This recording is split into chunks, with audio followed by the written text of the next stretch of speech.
Dear friends, ladies and gentlemen,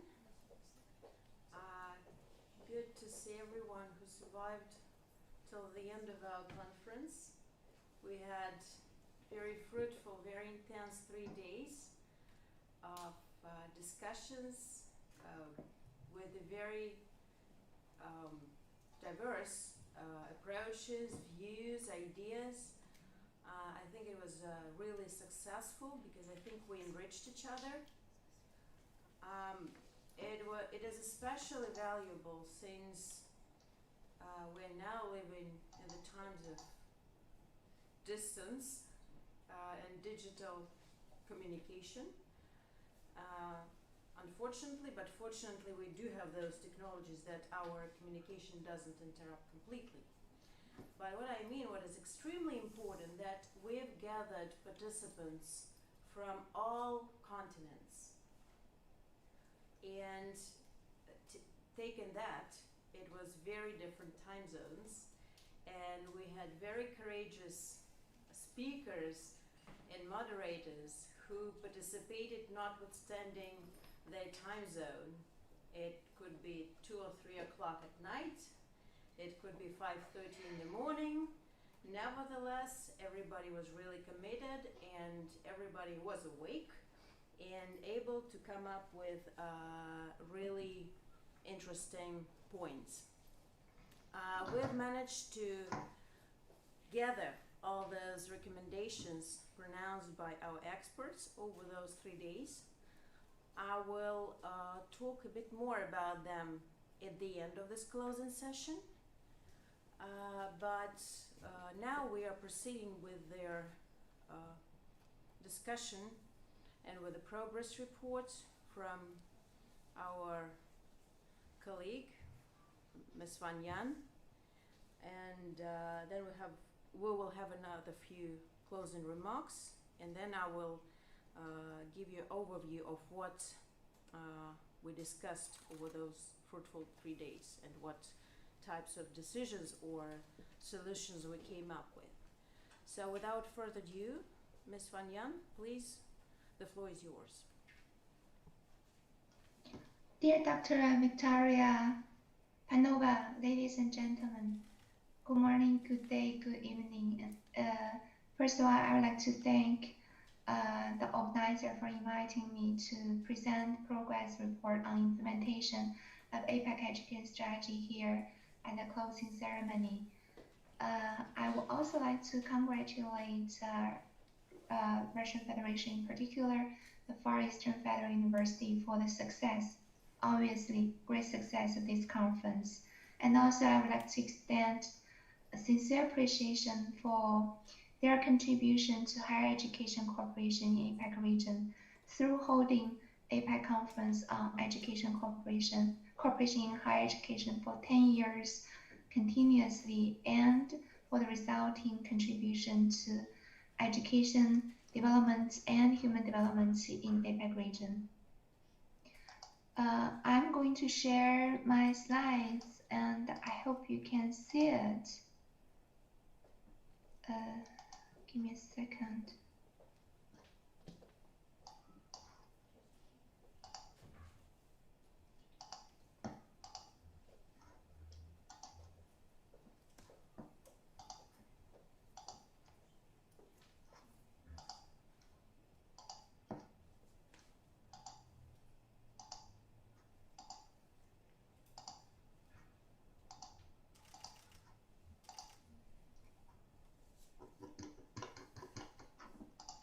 Well, so this presentation is requested by our Russian colleagues. It's about progress report on implementing APEC education strategy and its action plan.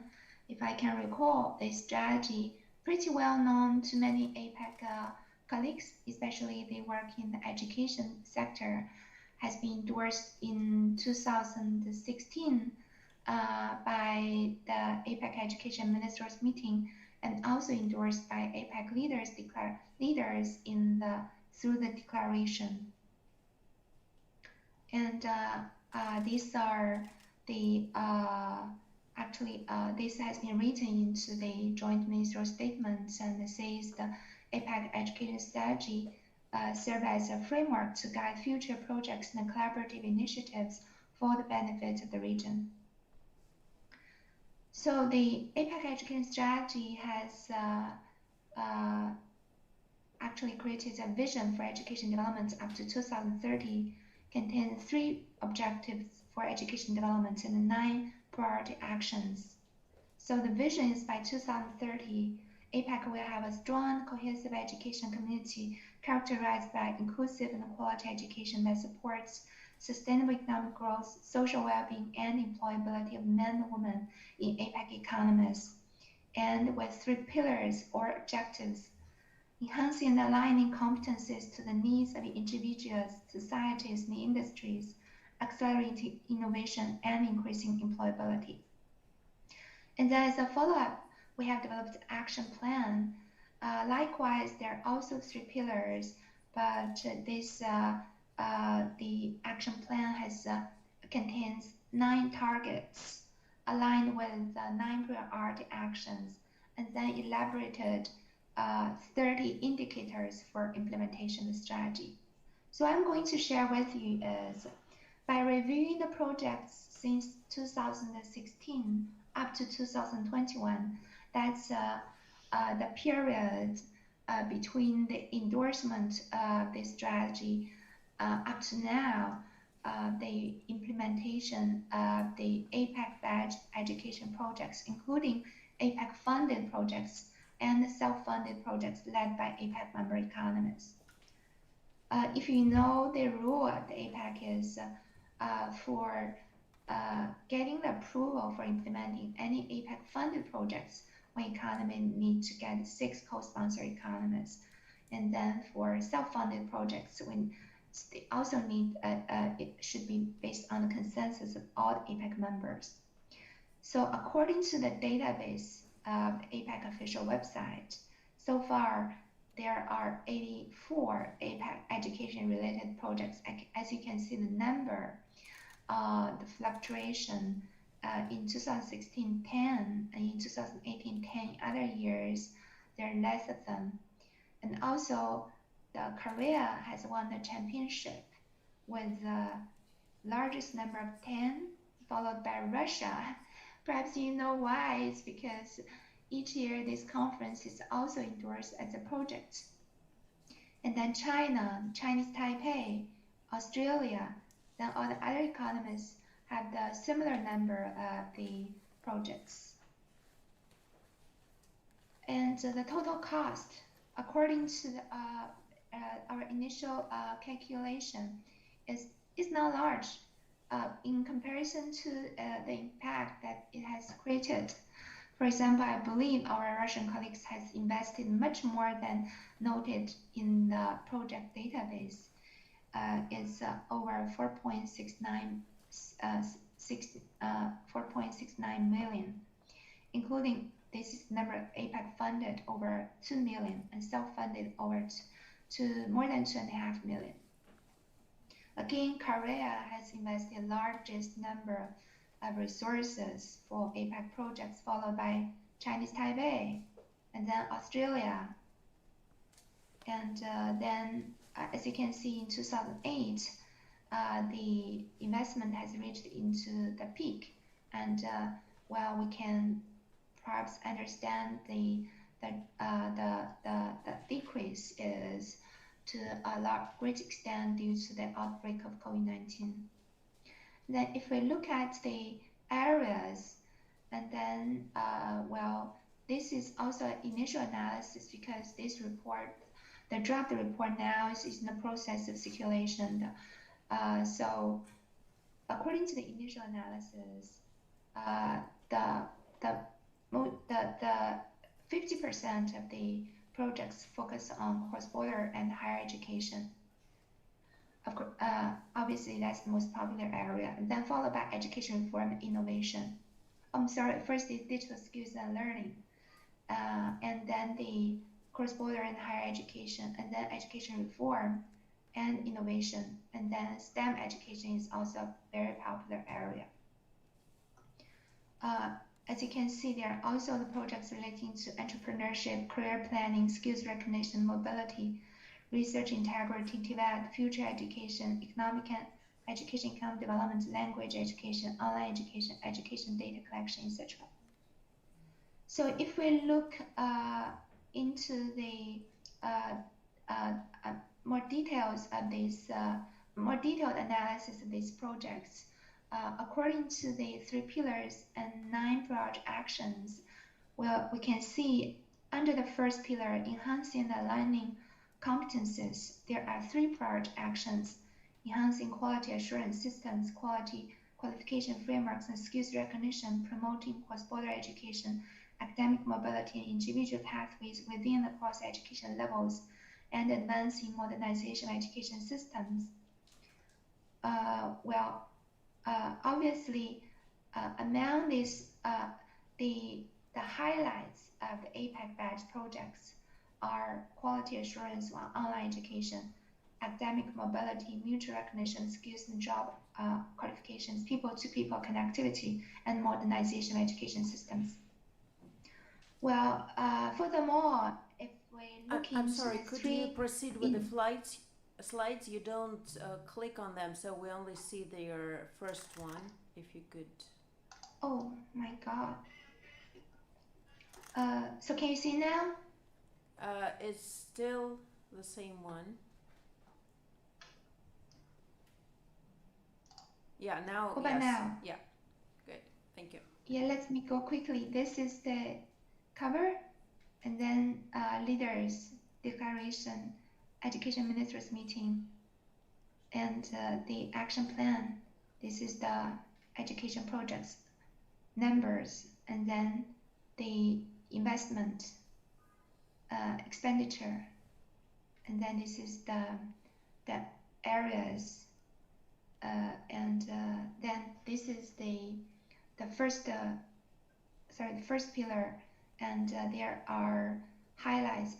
As we can see, this actually the priorities reflected in the projects implemented by the APEC members.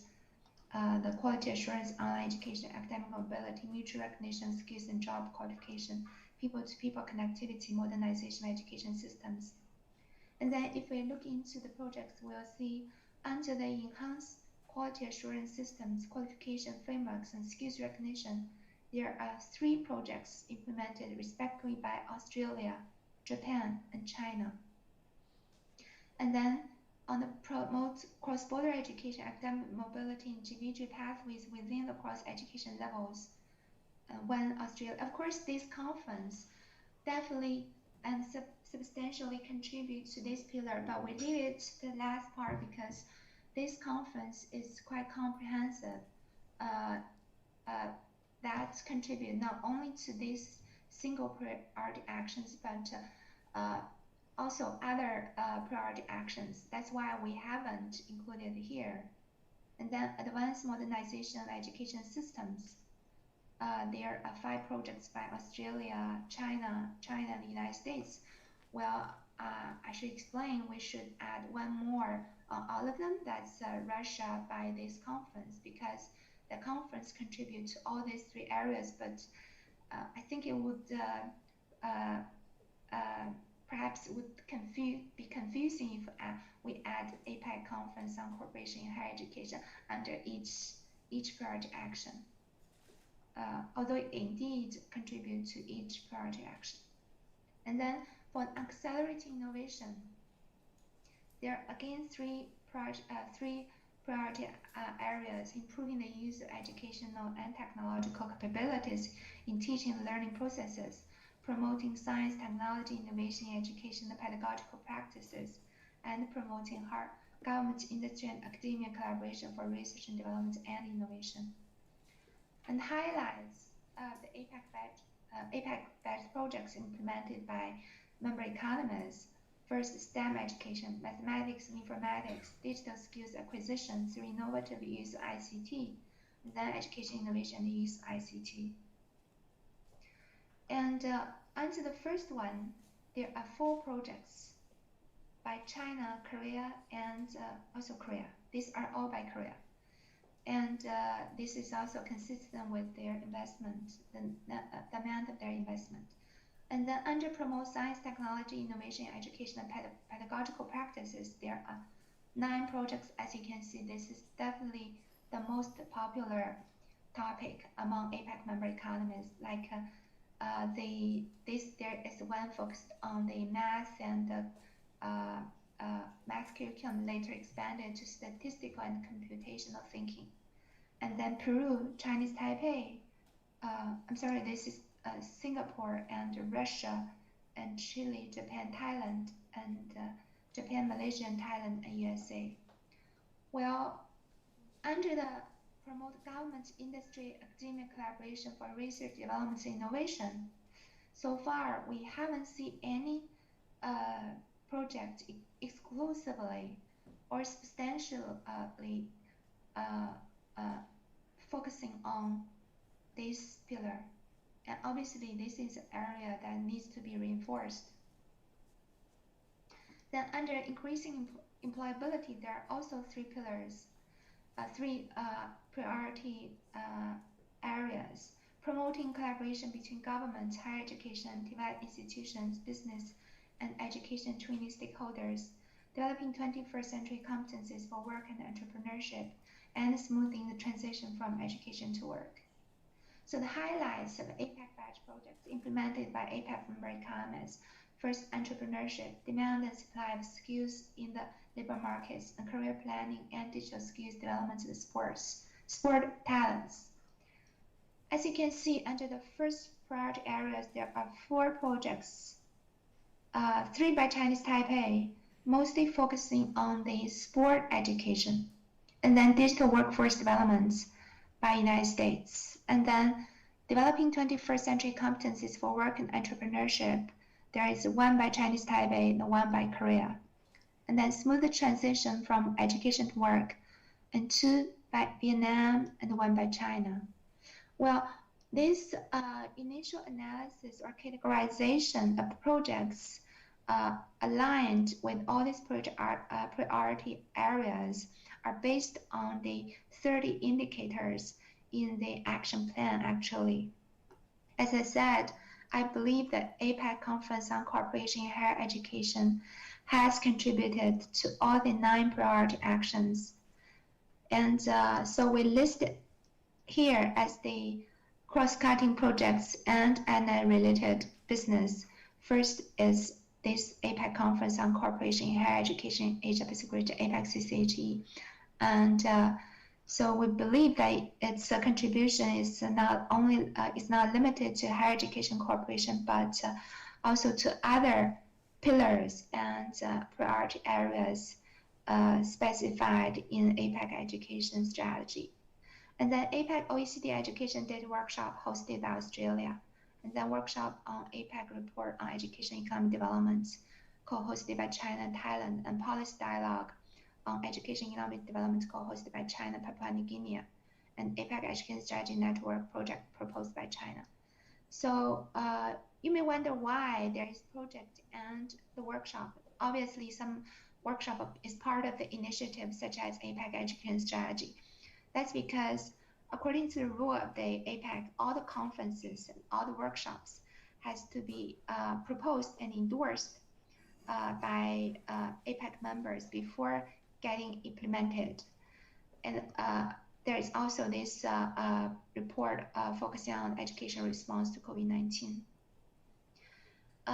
Well, so if I can look back into the 10 years of the APEC Conference on Cooperation in Higher Education, I tried to take the agendas and introductions or documents on all the APEC CCHE over the past 10 years, and I haven't found themes of all of them, but just by citing a few of them, perhaps can help us understand the themes and of the higher education cooperation in APEC region over the past 10 years. For example, in the year of 2013, mobility of higher education in APEC region, and in 2015, cooperation in human capital development for inclusive economic growth, and then ensuring interdependence and quality in education systems of APEC economies and education in digital era, challenges and opportunities for APEC, and then a new era for digital education, a multilateral approach and challenges for APEC member economies, and 10 years standing together, global education foresight. Well, behind each word of this theme, I believe is the commitment and dedicated efforts and hard work of our Russian colleagues. And through their efforts over the past 10 years, they have contributed substantially to the higher education cooperation in APEC region. And well, I believe that with what has been achieved so far, not only to the implementation of APEC education strategy and its action plan, but also to the overall higher education cooperation in APEC region. I hope and believe this platform, this conference will play a sustainably significant role in the education cooperation in APEC. Now it's the flagship project of higher education cooperation in the APEC.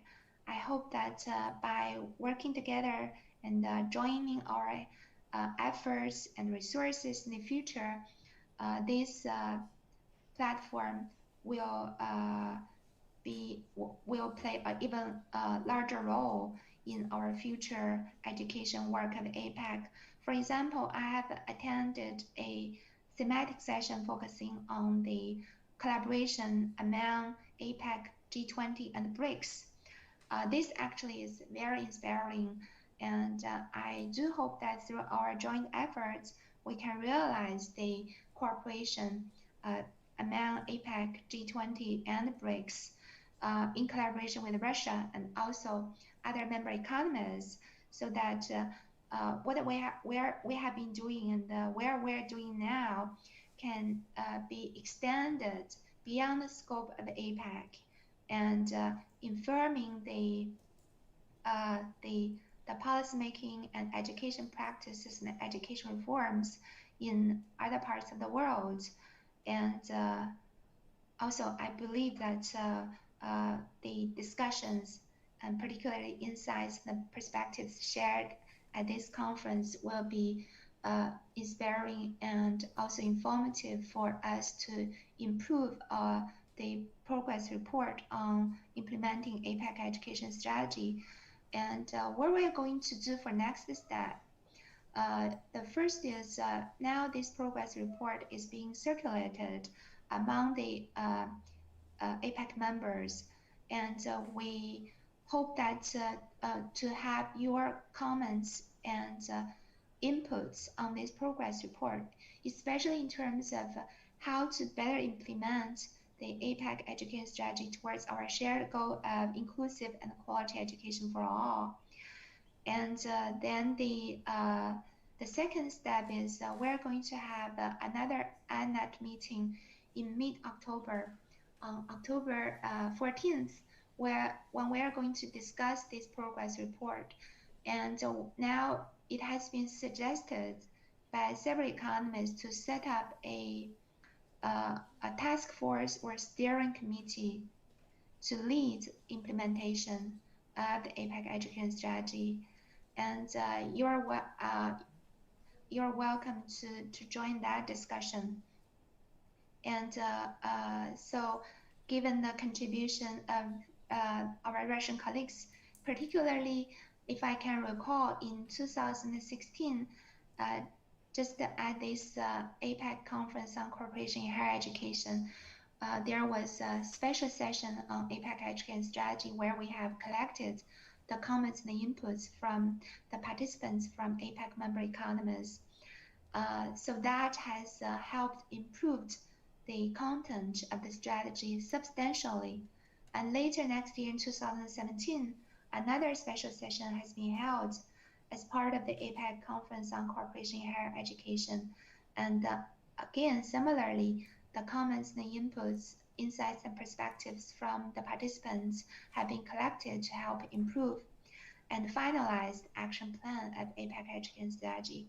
So I hope and I believe that your views either at this session or later sent through by the organizer of this conference can again help us to not only to improve the progress report itself, but also to help to inspire our processes of implementing this strategy and its action plan. With that, I would like to conclude my presentation.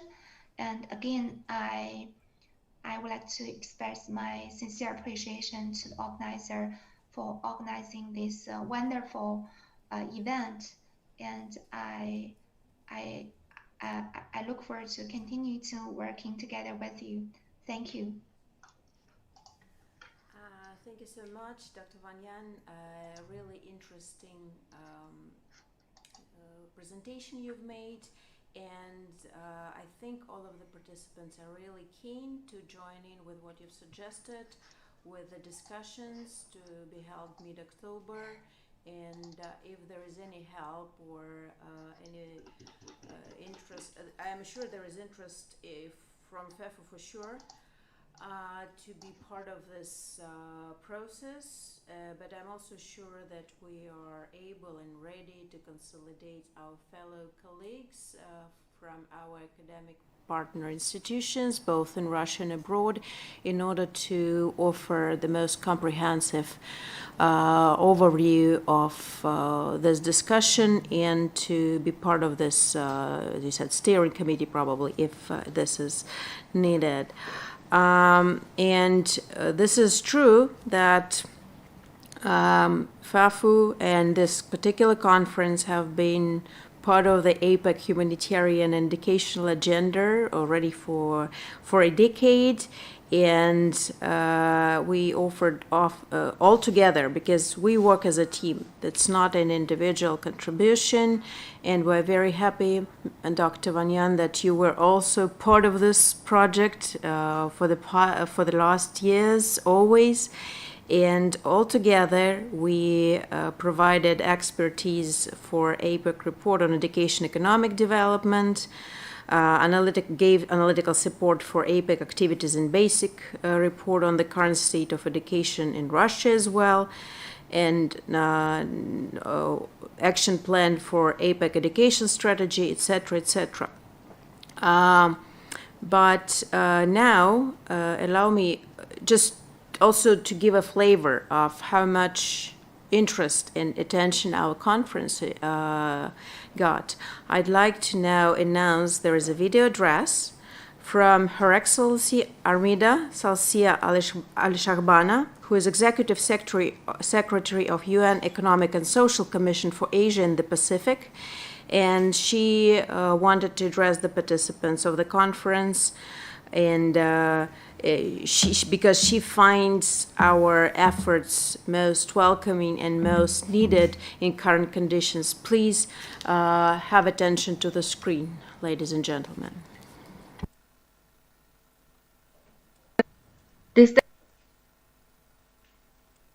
Participants, ladies and gentlemen, it is a great pleasure and honor for me to participate in the 10th APEC Conference on Cooperation in Higher Education. Since early 2020, we have witnessed unprecedented disruptions to economic activities and education caused by the COVID-19 pandemic. Countries across our region are using new technologies to contain the global pandemic and mitigate its impact. Governments and experts work together to identify ways to innovate further and build back better after COVID-19. However, with nearly 52% of the region's 4.3 billion people offline and denied access to such innovations, there are fears that the digital divide could exacerbate inequalities and leave societies more vulnerable. A case in point is the lost access to high-speed internet and the corresponding opportunities for millions of migrants across the Asia-Pacific region who had to return to their homes, mostly in rural areas, due to the lockdown in cities and the closure of businesses. Their children who had high-speed connectivity and could take online classes while in cities could not access remote learning in villages due to poor connectivity. Addressing this situation requires a two-pronged approach. More investments are needed in the fiber optic infrastructure that transports data, and digital literacy and skills should be nurtured to create a demand for the services. To bridge the digital divide and accelerate digital transformation by promoting digital connectivity, ESCAP has worked with member states to develop the action plan for implementation of the Asia-Pacific Information Superhighway from 2022 to 2026, called APIS Action Plan 2022-2026. This APIS Action Plan will serve as a blueprint for regional cooperative actions that promote digital connectivity and digital transformation as underlying foundations for regional economic connectivity and an inclusive and resilient digital economy. In this connection, the draft APIS Action Plan 2022-2026 identified capacity building and digital education services, including the development of digital learning tools, as one of the key essential actions to strengthen digital connectivity and digital transformation towards an inclusive and resilient digital economy. In addition, digital education services make it easier than ever before to develop cooperation and joint programs, bringing together perspectives and expertise from around the world to students. Importantly, high-quality free content on many advanced topics is being made available online, which educators can leverage to ensure their courses are timely and relevant. Since the beginning of the pandemic, many of the capacity-building workshops previously organized by the UN behind closed doors for a small number of people are now open for online registration or even live stream. The workshops have also been turned into e-learning courses that can be integrated into advanced curriculums. For example, ESCAP has developed several free and self-paced e-learning courses in trade facilitation and trade policy for sustainable development, including testing material and certificates issued to those who successfully pass the courses. Many of these courses benefited from inputs from our Asia-Pacific Research and Training Network on Trade, or EDNET, a community of knowledge and supported by ESCAP, which brings together think tanks and higher education institutions from over 50 countries in our region. I encourage you to examine how you can take advantage of these digital products developed by ESCAP and the wider UN system. In the time of rapid digitalization that we currently face, we should be aware that students with poor digital skills and those without the necessary equipment or internet access may not benefit from distance learning solutions and digital transformation. In this regard, I would like to call for stronger collaboration to ensure inclusive and quality education, with special attention to close the digital divide while applying technology to the educational process. Building on the existing partnership, I look forward to strengthening our cooperation. I wish you all fruitful exchanges and a successful conference. Thank you very much. It's really encouraging to have listened to Ms. Ali Shahbana, and I'm sure we will be ready to respond to her hopes and to her expectations, and further on contribute to strengthening capacity and cooperation between APEC economies in the area of humanitarian cooperation and people-to-people contact. Before drawing some results, I'd like to give the floor to Dr. Evgeny Vlasov, who is my deputy in FEFU, but also an extremely valuable link in APEC, not just in FEFU, but in APEC as an expert, as a very active participant of all those documents that are adopted on the highest level, and as someone who is always full of new, brave, and interesting ideas. Evgeny. Thank you very much, Dr. Panova. Dear colleagues and dear guests, I'll try to be brief and make short my story long, because all that sleepless nights during working on firstly APEC education strategy and then action plan on implementing the education strategy in APEC in different economies who were hosting APEC. It was a really great experience for all of us, and for me it is a great pleasure and honor to work with you, to be a part of this community. We as an economy, I mean Russia, we made a really big commitment trying to move forward all projects and initiatives regarding different spheres of educational sphere and scientific cooperation. For example, we made a lot on forming and designing a common educational space in APEC, and we're really proud of it. And our conference on cooperation in higher education is one of big projects that we try to improve and make much more efficient and helpful for every economy in the APEC. Actually, we just moved 10 years milestone. Today, we can say that we made a lot, but we still have a lot of potential to implement, to improve, to make our common space much better. We have a lot of ideas, and helpfully with your support, because as my colleagues and moderators and speakers said, today we received a really big number of ideas and initiatives that we can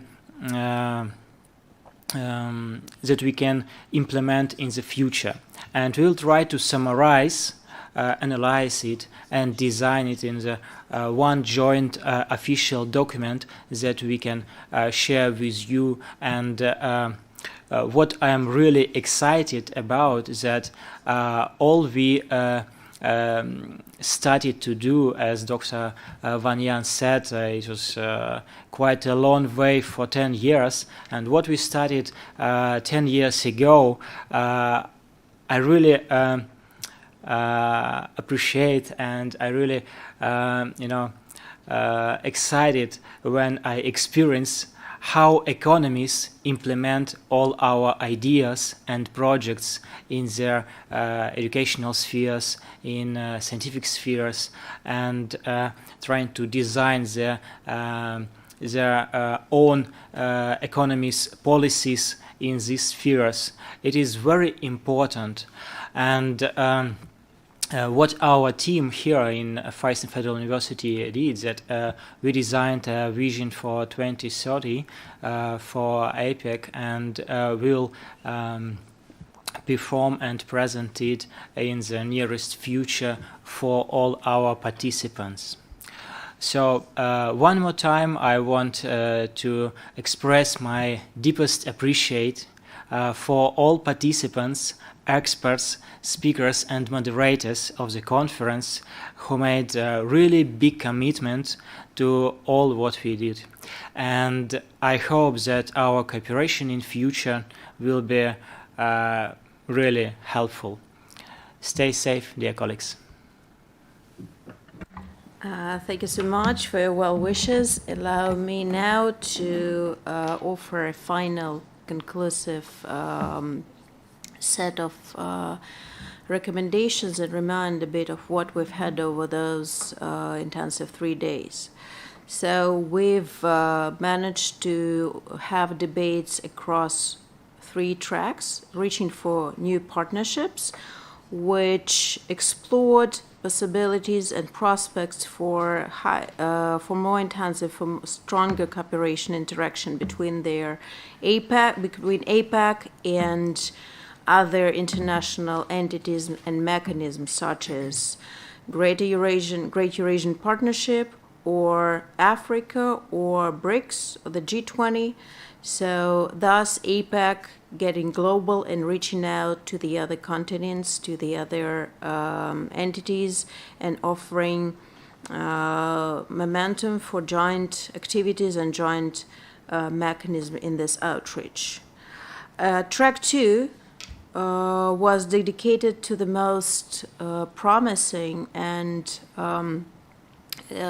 cross-cutting and acute areas of the 21st century, be it ocean studies or digitalization. We thus had a very deep discussion during both of the sessions. I think we really benefited from those people who not only work purely in the field of education, but having their expertise in the fields of those particular areas, managed to offer new, unknown dimensions, unexpected dimensions, which could lead to better options for both digital transformation in higher education, or even achieving SDGs in the areas like when we discussed the ocean. Track 3, was dedicated to unleashing the potential, and it discussed mainly fostering academic collaborations and excellence of educational systems. And thus we looked in all the barriers, challenges that current higher education has, and what prospects and what paths we need to choose in order for our youth, and actually not only youth, to be responding to demands of the future, to be able to build our common future altogether. We discussed role of current educational instruments to evaluate universities and think tanks and see how they could be adjusted.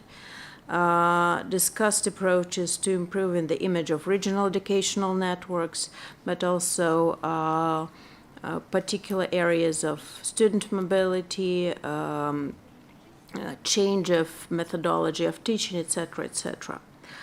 As a result, we were ready to draw. It's almost final. We'll need to probably add editorial, some notes with their latest 2 sessions that were held just immediately. Our document is divided into 3 parts. The first one, Decade of Achievements, presents resume of all the achievements that our conference has managed to obtain within this decade. And I'm really grateful to Ms. Wang for also suggesting and recognizing what's been done, but also with her help, because she's been an inalienable part of our meetings those days. Second part consists of expert recommendations, key takeaways from all sessions, including collaborative suggestions from the speakers and discussion participants. What is important when we talk about recommendations is that we were trying to make them as concrete as possible, and this is great that we had very knowledgeable speakers and discussants this time, because there is a need to ask our governments to discuss with our fellow universities, to ask businesses and other parts of society what we need. Not just to say we want to achieve better world. Everybody wants to achieve better world. But we need to know the ways. And I think this was done perfectly with those 3 days. I will not be reading out all of those because they will be shared with you shortly. So everybody will have it, and I hope we will be able to also share it with those governmental officials who were part of our conference, but also beyond. But just to name a few. Of course, we were talking about ensuring mutual credit and diploma recognition among APEC universities. This is our long-term goal, and there's definitely a need to do so not just within APEC region, but beyond. And so far we've been lagging behind, but it is true that we need to work both on national levels and internationally in order to make this happen, because this would be fostering all other areas that are needed, like student exchange, researchers exchange, mutual programs, etc., etc. Another important area is overcoming digital inequality by improving this accessibility to digital educational technologies.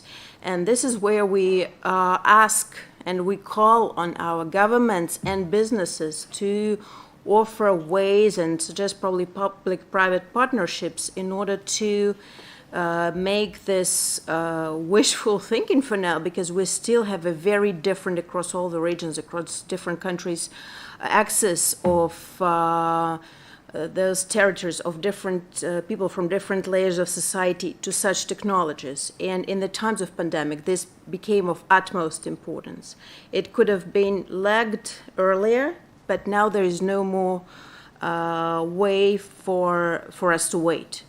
And this is definitely not just responsibility of the governments, because I'm sorry, but businesses, especially big ones, they need qualified personnel, and thus they are very much interested in offering their resources together with the government in order to make this happen. There's also a very interesting suggestion where we would be talking about offering joint APAC textbook, which would be talking about new educational models, new methodology, and probably what we can do, and this is a suggestion coming from different experts of the conference on which we could be leaning upon, is that we could be choosing, or there could be a self-proposal if there is some activist, like a university, coordinating university from each APEC economy, which would be responsible for his economy, and thus forming a task force, which would then draw a content plan of such textbook, which would then be available for educators of all the APEC economies. This could be a very valuable contribution, something which would get the brains and ideas of best educators in all APEC economies, and which would then improve the quality of education even beyond APEC. Another one, which I thought could be interesting, quite innovative, we continue talking about rankings. We do talk that they're probably more solid or more uncontested data and criteria offered for fundamental sciences, for natural sciences.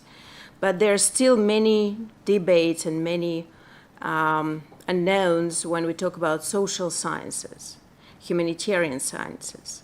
And thus, there probably could be a collective thinking on citation criteria for this area, and which could make university rankings more objective. There's another thing we could be talking about. Another one, I think as I said, we had quite a set of very concrete proposals from our forward-looking areas of ocean studies, of ICT. We could, within APAC academia, enhance promotion of the blue economy transition framework worldwide, which could be popularized as the universal tool for the sustainable development. So this is something we could discuss between as part of our community and offer our weight under this suggestion. Another thing is definitely their call we should make as an APEC academic community to make an impact on stakeholders with regards to public-private cooperation in pursuing the zero carbon policy and addressing global environmental challenges. But not just that.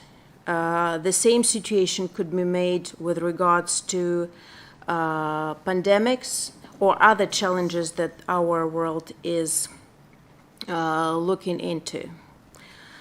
There was a very comprehensive progress report just presented by Ms. Wang. But what we can do also, we could combine APEC academic community efforts, not just on educational strategies, but probably elaborate joint monitoring tools for areas where we have our own university, research institution, national approaches, like tools for disaster prevention, global pandemics, or other black swans that we are facing in today's world.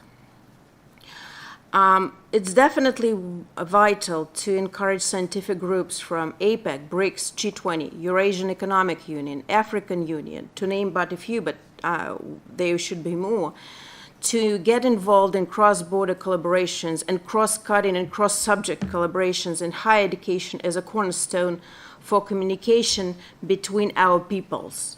Because at the times when the governments are not always willing to listen to each other, I think this is the only way where we can make them listen, because people on their level would continue talking and they will be coming with relevant compromises in the interest of their human being. Thus, we are talking about the human being being in the center of our interactions. One more thing that came from several different experts at the discussions, and I could say we're ready to take up this challenge. We heard there is a need to develop hub platform for cooperation between different integration mechanisms within and beyond APEC community. And we would be ready to offer such as a baseline at Forest and Federal University.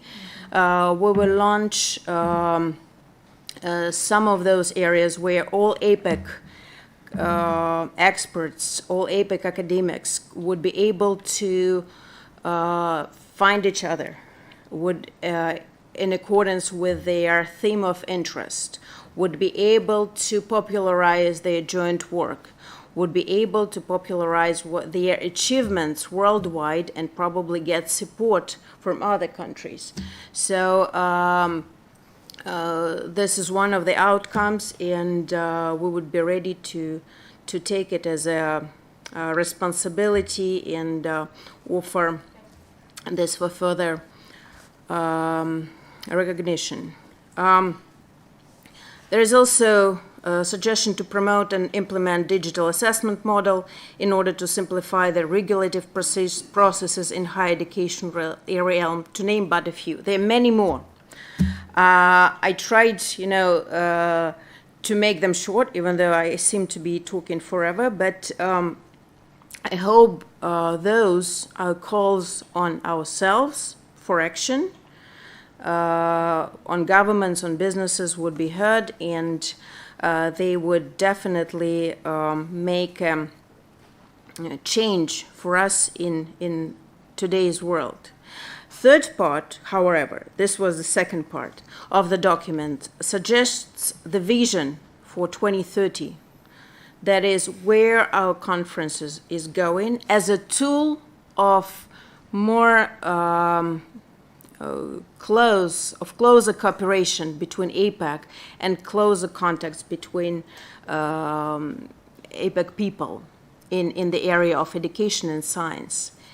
And thus, as we serve, our mission is to serve as a platform for universities, government agencies, international organizations, businesses, and other interested parties to enhance education in the Asia-Pacific region. The strategic goal is to provide an effective and flexible instrument for interaction that is required to improve better education in both quality and accessibility. And we will, in fact, talk about promoting cross-border education and academic mobility, modernizing educational systems of the member economies, enhancing regional qualification frameworks, helping APEC economies develop high-quality strategies to accelerate innovation, easing transition from educational institution to workplace, and engaging other interested stakeholders in such process. And I believe that above-mentioned measures within this vision will contribute to the promotion of cross-border education, science and innovation, as well as modernization of APEC educational system, but it would also be a small but important step towards achieving 2030 Sustainable Development Goals. And I think we could be as ambitious to claim that. Now just a few words about what we had. I think we had, with this anniversary conference, also another achievement, not only in terms of substance, which you see, probably you could see that is quite huge. We had almost 300 participants, and I'm not counting both online and offline, and I'm not counting those who would be watching YouTube translation after that. I'm just only talking about those who were present during those 3 days. We had experts involved from more than 80 educational institutions, 12 embassies, 6 education ministries, 9 international organizations and institutions, and in total 17 APEC economies, but also outreach dialogue partners, to name but a few: Italy, Brazil, Burkina Faso, India, and others. And thus, we really sincerely thank you for such involvement, such commitment, and participation. We had a number of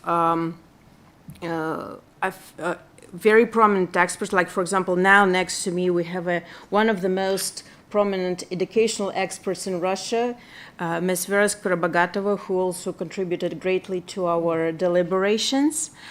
We had a very good attention from government, not just Russian, from all the APEC governments. I'm really happy to see to the right of Mr. Vlasov, senior official member of APEC, Ambassador Barsky. It was extremely important for us to know that you even, in order to pay attention to our conference and participate in it, that you had to combine it with their SOA meetings, and you provide really invaluable contribution to us. We thank you for making this effort for us, and for choosing us and showing that that opinion of academia, of civil society, is very important to governments, and that is ready to be undertaken by and not just Russian but authorities, but wider. We had ministers and vice ministers talking, and they are, as you've heard at the opening, they are looking forward to our discussions and recommendations which were presented. We're happy to know that not just APEC governments, but wider community, like the G20 Sherpa also said she would be happy to share what we've achieved with this. And this is extremely valuable, and I think each of us who've been part of this, not just for those 3 days, but over the past 10 years, and those of you who joined just this year but are going to stay part, indispensable part of our APEC higher education family, would be very encouraging to know that our voice is heard. At the closing, I'd like to also thank all the speakers, all the moderators, all the participants for their invaluable contribution. But of course, I would not be able to forget about our team who worked behind the scenes, but really were among the people who made all this not only happen, but happen with great success. I'm talking, I will just mention names. Of course, Evgeny, Lisa, Yulia, Nastya, Danila, Lera, Roma, Marina, Polina, Nikolai, Kirill, Alexandra. I will not be saying their last names, but I hope I didn't, but probably I forgot some of their very important people in this process. But I'm really grateful because without you guys, this wouldn't have been made possible. You've sacrificed your sleep, your time, your health sometimes in order to make this a real success. And many of you are here not for the first year. And this also gives an extra reason because you all are young and you're the ones for whom we are working with this conference and who make this happen. Thank you, everybody, once again. And I'm looking forward to meeting all of you very soon, face to face, in better conditions when there are no limitations, and where we could be discussing all those issues and beyond with more vigor and enjoy each other's company. Thank you so much once again, and just have a great day and enjoy the new school year we just started for most of you, apart from probably a few countries. So. Thank you so much.